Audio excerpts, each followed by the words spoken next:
After one of the mildest winters in almost 70 years, the unseasonable weather might be coming to an end. It's getting noticeably colder here in Bristol, and I've even dug out my winter coat again, and the temperatures each day are getting closer and closer to that 0 degrees. But we can't seem to have any weather event without dramatic headlines telling us to brace for Arctic conditions. But are these polar gales more like hot air? I don't think it's true at all. I think it's what the meteorologists make up half the time.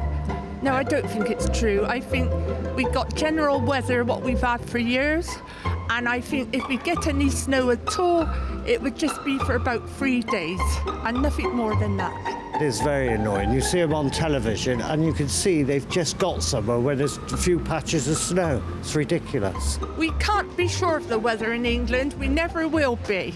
We do get these Arctic winters. You get these Arctic blasts coming over from Siberia and places, and depending on how the Gulf Stream is working, depends on how much of it we get. But usually we get a tiny bit of snow in February, just for about 3 days, and then it's all clear. I doubt if it happens around here. It very rarely does. Now and again we get snow about once in every 10 years, I think. Well, I think it's quite perfectly possible. Yeah, it could happen this week, it could happen at Easter. You know, it could happen any time the way the weather's going. It's all well and good guessing what the weather's going to be like, but let's put some money on it. So apparently that's too much of a ridiculous bet to actually get some odds on. But let's go and see someone with a qualification to get some clarity behind the headlines. Unfortunately, Michael Fish wasn't available, and Ian Ferguson was stuck on the Points West balcony.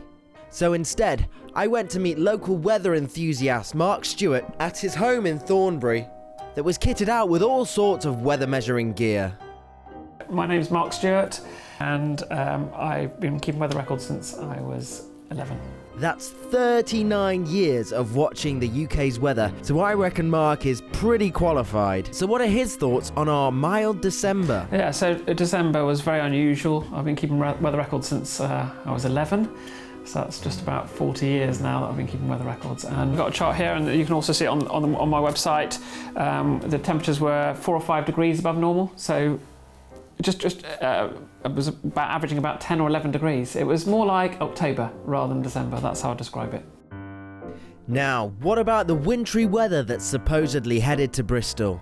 Certainly, we've had some air right down from the pole, so that's very unusual, not from the southwest now, and therefore I am fairly confident that we're going to get some very, very cold nights and frosts, and I'm very hopeful that we'll see some snow.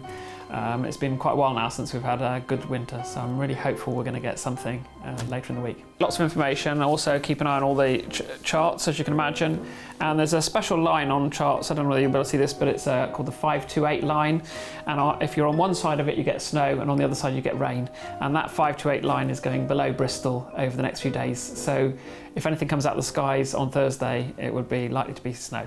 I bet that was a bit of a surprise for you, so there is some truth behind the headlines, and snow is completely possible over the next couple of days, so fingers crossed, and you better go and dig your sledge out of the garage.